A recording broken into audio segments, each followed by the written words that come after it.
Salut zusammen, ich bin der Bünzli und das ist Bünzli Breaking. Die Show, die ich euch erzähle, was mich diese Woche wieder in eine Tür laufen lassen hat. Heute reden wir über 300'000 Franken. Das ist ungefähr der Betrag, den man in Bern als Lynch-Subvention bezeichnet. Es ist auch der Betrag, mit dem man Fachpersonen ausbildet, die einschreiten, wenn aus Kackäffli ein Boxsack wird. Oder Schlimmeres. Gleichzeitig nimmt der Bund 2,1 Milliarden mehr ein als geplant und trotzdem sagt man, dort können wir noch sparen. Also schauen wir heute an, was Gewalt gegen Frauen wirklich kostet und wieso 300'000 Franken offenbar mehr wehtun als so der ein oder andere Akt von häuslicher Gewalt. Übrigens, wenn du am Samstag um die 12 Uhr etwa eine halbe Stunde wartest, bis der Kaffee richtig reinkickt und deine Existenzkrise einsetzt, lass uns es aber da. Wir haben da so ein kleines Samstagsritual. Im Februar 2026 berichtete das Direktmagazin, dass die Finanzkommission des Nationalrats an ihrer Sitzung den Vorschlag des Bundesrates bestätigte, die Finanzierung der Aus- und Weiterbildung von Fachpersonen in der Opferhilfe zu streichen. Hinter dem Sparplan steht FDP-Finanzministerin Karin Keller-Sutter, die mit dem Entlastungspaket 27 den Bundeshaushalt entlasten will. Die Streichung betrifft eine jährliche Subvention von 300'000 Franken, die an Bildungsinstitutionen für die Ausbildung von Sozialarbeitenden, Psychologinnen und anderen Fachpersonen in der Opferhilfe gezahlt wird. Gleichzeitig veröffentlichte die Eidgenössische Finanzverwaltung im Februar 2026 die Staatsrechnung 2025.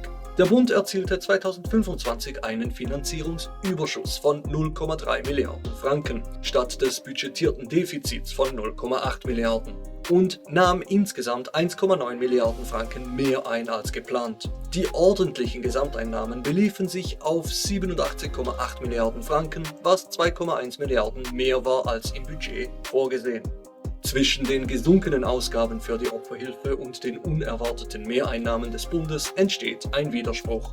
Der Staat möchte sparen, obwohl ihm Mehreinnahmen zur Verfügung stehen. Gleichzeitig nehmen Gewalt gegen Frauen und häusliche Gewalt in der Schweiz deutlich zu. Die Zahl der Beratungen in Opferhilfezentren erreichte 2024 mit 51.547 einen Rekord. Die Polizei verzeichnete im selben Jahr 21.127 Straftaten im Bereich häusliche Gewalt, ein Plus von 6% gegenüber dem Vorjahr. 70% der Opfer waren Frauen und der Widerspruch zwischen Sparpolitik und der Realität betroffener Frauen wirft die Frage auf, wie viel ist der Schweiz der Schutz vor geschlechterspezifischer Gewalt wert? Der Bund hat 2025 rund 2,1 Milliarden Franken mehr eingenommen als budgetiert. Die gestrichene Subvention beträgt 300'000 Franken. Das sind 0,014%. 0,014%. Da ist im Bundeshaushalt statisches Rauschen, nicht einmal ein Rundungsfall. Mit diesen Mehreinnahmen könnte man die 300'000 Franken über 7'000 Mal finanzieren. 7'000 Mal. Zum da schnell journalistisch einordnen, das ist verdammt viel. Wir reden also nicht über strukturelle Milliardenlöcher oder systemrelevante Erneuerungen. Wir reden über 0,014%. Ungefähr 5,5 Rappen pro Steuerzahler. Und trotzdem entscheidet man, da wird jetzt gespart. Jo, Karin. Frau Keller-Sutter. Bundesrat KKS. Dir ist klar, was du nicht für ein Signal sendest, oder? Die Staatsrechnung 2025 zeigt, der Bund stand finanziell besser da als erwartet. Statt eines Defizits von rund 800 Millionen Franken gab es einen Überschuss von etwa 300 Millionen. Die Einnahmen lagen insgesamt rund 2 Milliarden Franken über dem Budget. Insgesamt nahm der Bund knapp 88 Milliarden Franken ein. Allein die direkte Bundessteuer brachte gut 32 Milliarden Franken. Und auch dort lagen die Einnahmen über 1,6 Milliarden Franken höher als geplant. Ein großer Teil davon kam aus außerordentlich hohen Gewinnen von Energie- und Rohstoffunternehmen in Genf. Wichtig, diese Mehreinnahmen gelten als temporär. Der Bund warnt, dass ab 2027 strukturelle Defizite drohen könnten, unter anderem wegen höheren Ausgaben für Armee, AHV und Digitalisierung. Um die Schuldenbremse einzuhalten, ist deshalb das Entlastungspaket 2027 geplant, das jährlich mehrere Milliarden einsparen soll. Also hey, look, lassen wir das Jahr 2020 bis 2022 mal bewusst weg. So, Pandemie, Ausnahmezustand. Aber vorher, 2015 bis 2019, sind Überschüsse keine Seltenheit gewesen. Die Schweiz budgetiert konservativ. Kann man machen. Ich bin kein Finanzminister und um da geht es jetzt auch gar nicht. Der Punkt ist ein anderer. Immer wieder tauchen am Jahresende 1 oder 2 Milliarden auf, mit denen man gar nicht gerechnet hat. Und wo wird gekürzt? Richtig, in der Prävention von häuslicher Gewalt, und zwar ganze 300'000 Franken. Braucht man ja eh nicht. Wenn du kurz davor bist, dass dich jemand verprügelt, sag einfach nein. Es ist nämlich illegal, dich zu schlagen und du bist sicher. So, also, Kollegen, jetzt, wo das Problem endgültig gelöst hat, hätte ich dann auch noch gerne meinen FIFA-Friedenspreis.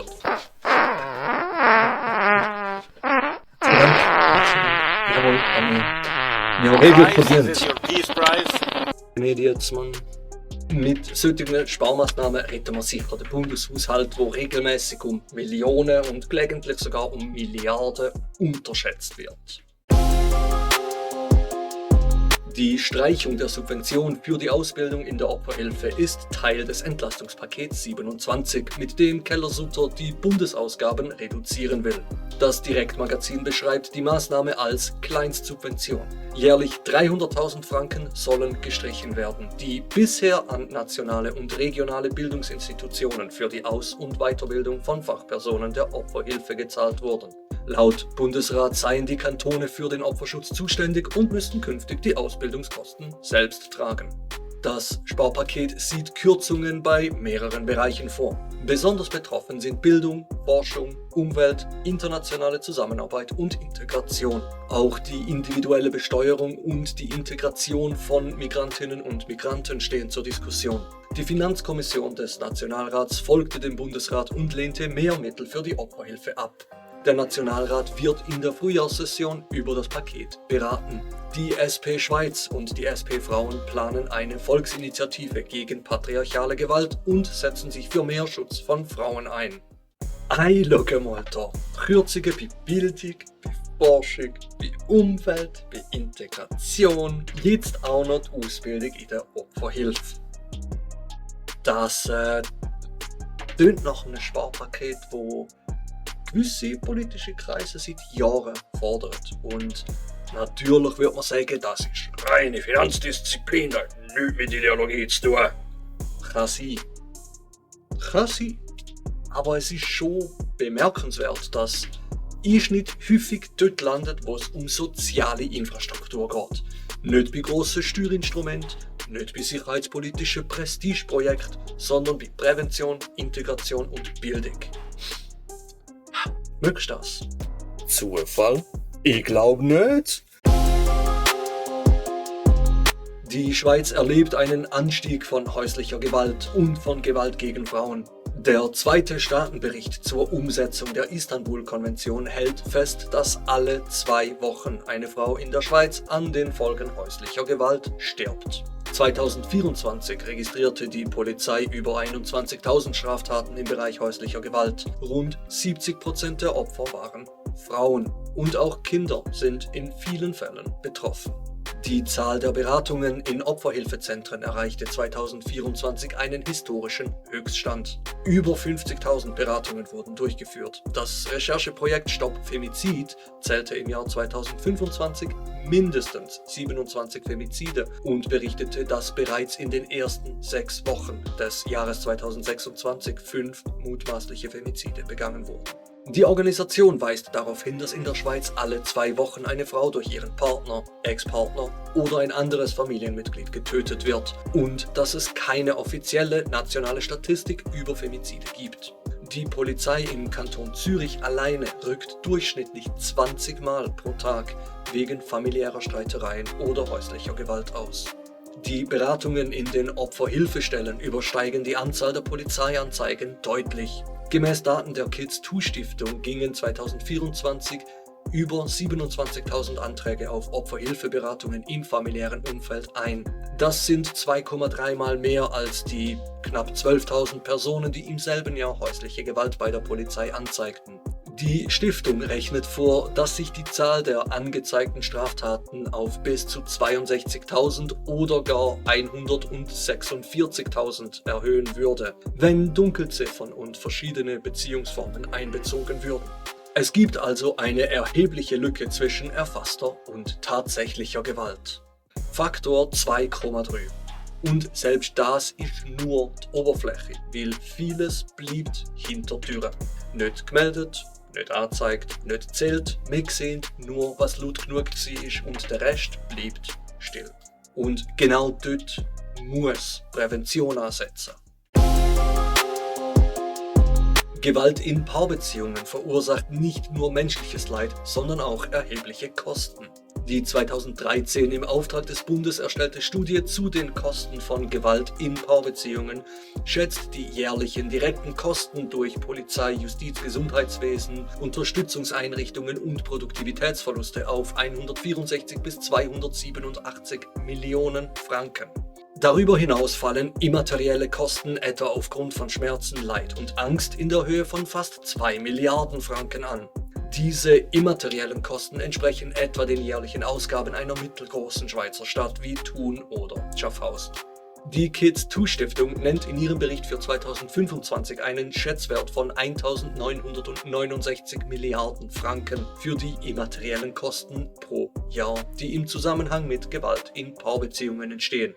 Gleichzeitig betont sie, dass der Kampf gegen Gewalt gegen Frauen eine vertragliche Verpflichtung sei, welche Bund, Kantone und Gemeinden Geld kosten würde. Gewalt in Paarbeziehungen kostet. Nicht nur moralisch, nicht nur gesellschaftlich, sondern ganz banal Geld. Die direkt messbaren Kosten wie Polizei, Gericht, Spitäler, Sozialdienst und Arbeitsausfälle 164 bis 287 Millionen Franken pro Jahr. Lassen wir die fast 2 Milliarden an immateriellem Leid mal weg.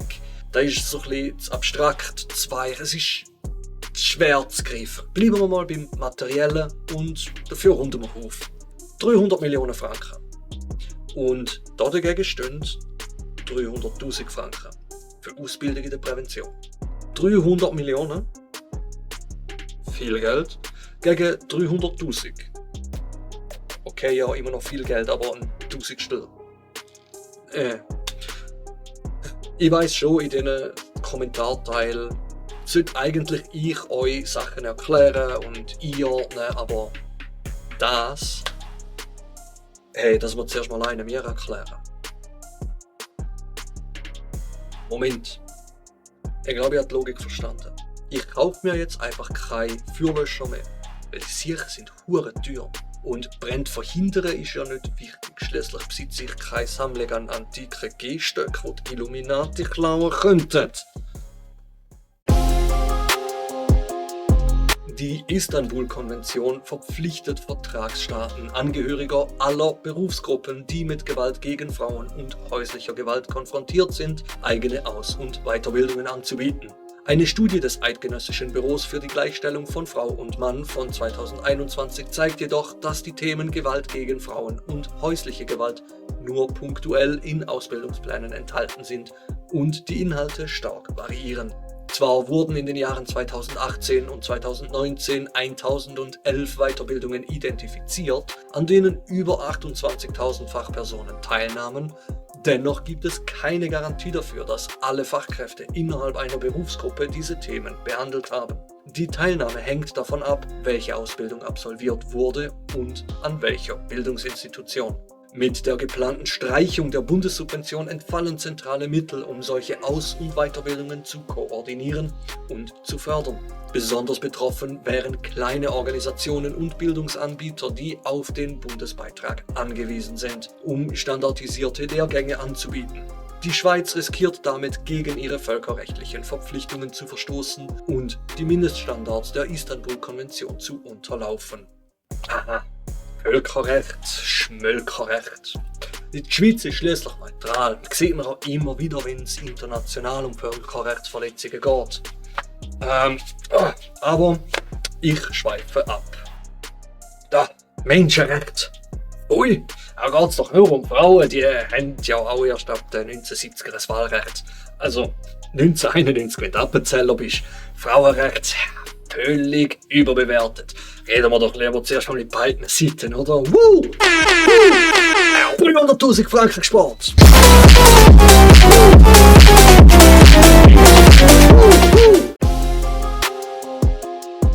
Trotz dieser düsteren Statistik arbeitet die Schweiz an Verbesserungen.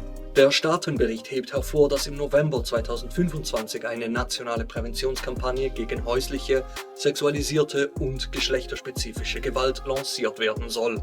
Im Mai 2026 wird eine dreistellige nationale Telefonnummer für die Opferhilfe in Betrieb genommen. Und 2027 plant der Bund die erste landesweite Prävalenzstudie zu Gewalt. Diese Maßnahmen sollen die Prävention und die Erfassung von Gewalt verbessern und sind wichtige Schritte auf dem Weg zur Umsetzung der Istanbul-Konvention. Ja, hey, nationale Präventionskampagne, eine dreistellige Hotline, landesweite Prävalenzstudie, das sind gute Schritte. Die Hotline ist wichtig. Niederschwelliger Zugang rettet Leben. Also, Geld ist da für Kampagnen, für Studien, für nationale Nummern. Dann stellt sich mir eine ganz einfache Frage. Gerade bei der Hotline. Von welchem Budget werden die Menschen ausgebildet, die am Schluss am anderen Ende von dieser Hotline sitzen?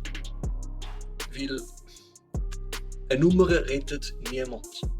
Es bringt nichts, wenn ich bei der Feuerwehr anrufe und dann höre ich halt so, oh, ja, das tönt schon scheiße. Haben Sie es denn schon mit Wasser probiert oder können Sie das Feuer vielleicht ausblasen? Es ist Kompetenz, die rettet. Wenn man Ausbildung kürzt und gleichzeitig neue Strukturen ankündigt, dann entsteht da so eine kleine Lücke. Man baut das Telefon, aber spart am Fachwissen und das wirkt nicht so ganz zu Ende gedacht. Übrigens, wichtig, wenn du in so einer Situation bist oder da jemanden kennst, die 143 sind 24/7 erreichbar und sind als erste Anlaufstelle wirklich gut.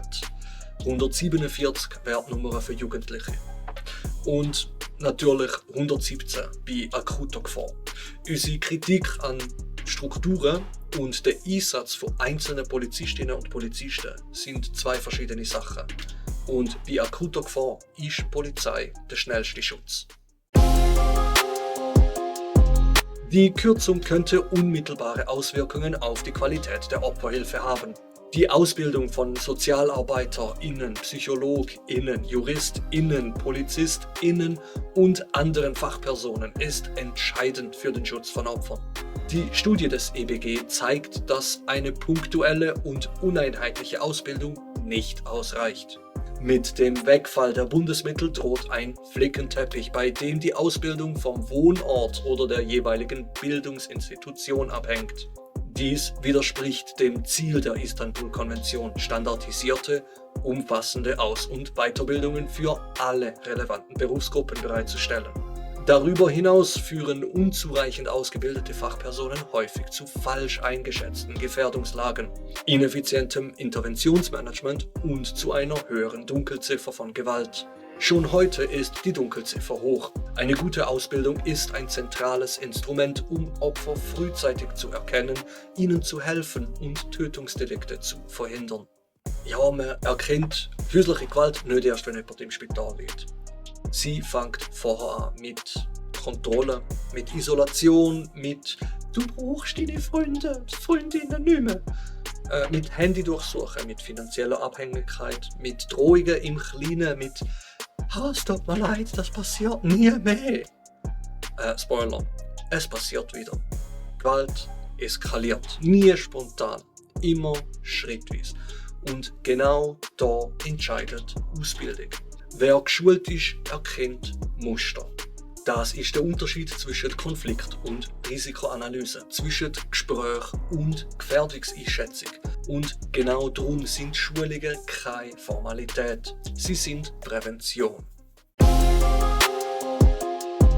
Die Kürzungspläne haben bereits Gegenwind ausgelöst. Die SP Schweiz und die SP Frauen planen eine Volksinitiative gegen patriarchale Gewalt. Zivilgesellschaftliche Organisationen wie Stopp Femizid fordern einen besseren Schutz für Frauen und eine offizielle Erfassung von Femiziden. Petitionen fordern zusätzliche Mittel. Die Kids2-Stiftung verweist auf die Petition, die 350 Millionen Franken für die Sicherheit von Frauen fordert. Andererseits betont Finanzministerin Keller-Sutter, dass die strukturellen Defizite und die Schuldenbremse entscheidende Einsparungen fordern. Die FDP und Teile der Mitte sehen im Sparpaket einen notwendigen Schritt, um den Finanzhaushalt ins Gleichgewicht zu bringen. Hier prallen unterschiedliche Perspektiven aufeinander. Während die eine vor allem die Schuldenbremse betont, stellt die andere die gesellschaftlichen Kosten der Gewalt gegen Frauen in den Vordergrund. Ja, ganz ehrlich, die Symbolpolitik ermüdet mich. Frauenparkplätze, mehr Licht, mehr Kameras, hey, alles schön und gut, da will ich gar nicht kleinreden, aber der gefährlichste Ort für viele Frauen ist nicht das Parkhaus, sind nicht die Strassen, es ist das eigene Daheim. Du kannst die Strassen taghell beleuchten, du kannst jedes Parkfeld rosa anmalen. Wenn hinter verschlossenen Türen weiter zugeschlagen wird, haben wir gar nichts gelöst. Ja, mich nervt das. Nicht, weil ich das Problem kleinreden will, sondern weil ich will, dass wir da an die Wurzeln gehen. Wieso schlagen Männer zu? Wieso eskaliert ein Besitzdenken? Wieso können so viele nicht mit Zurückweisung umgehen? Wieso lernen wir nicht früh genug mit Wut umzugehen, ohne Gewalt? Das sind vielleicht unbequeme Fragen, aber das sind die relevanten. Früher konnte ich mich in der Nacht einfach in den Garten legen und die Sterne anschauen. Heute brennt überall Licht, weil wir einfach voreinander Angst haben. Das ist doch absurd. Wir beleuchten die Strassen statt die Ursachen. Und solange wir gesellschaftlich nicht so weit sind, brauchen wir zumindest gut ausgebildete Fachpersonen, die Eskalationen erkennen. Das ist keine Ideologie, das ist Schadensbegrenzung. Wir haben heute viel über Zahlen geredet, über Millionen, über Milliarden, über Prozentpunkte. Am Schluss geht es nicht um Budgetzeilen, es geht darum, ob wir bereit sind, an der richtigen Stelle zu investieren. Und nur zur Klarstellung, niemand schafft die Opferhilfe komplett ab. Die Kantone bleiben zuständig. Es geht hier um den Bundesbeitrag für die Ausbildung und nationale Koordination. Aber genau dort entscheidet sich Qualität. Nicht in Symbolik, nicht in Schlagwort, nicht in rosa Parkfelder, sondern in Kompetenz. Wenn wir als Gesellschaft wollen, dass weniger Frauen sterben, nur weil sie halt Frauen sind, dass weniger Kinder mit Gewalt aufwachsen und dass weniger Männer glauben, Kontrolle sei Liebe, dann müssen wir dort ansetzen, wo Eskalationen erkannt werden. 300'000 Franken rettet kein Finanzhaushalt, aber sie können helfen, Eskalationen früher noch zu erkennen. Und manchmal ist genau da der Unterschied zwischen einer Statistik werden oder am Leben bleiben. Ja.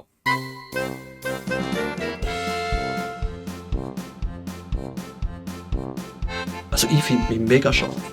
Jetzt ist ja so wieder zurück. Gut, kann mal da so, hey, zum Glück, cheers, also zum Wohl, what the fuck. Haben die Nazis vielleicht mehr Angst zum Kommentieren? Heute läuft's, heute bin ich dabei. Ich bin nicht scharf, kann das sein? Schön haben wir darüber geredet. Selten dumm gewesen, Sache. Meine stolze Sammlung von einem Budget Druckerpapier zeigen. Ich mach es nochmal schnell, warte mal schnell so, da. Weiss!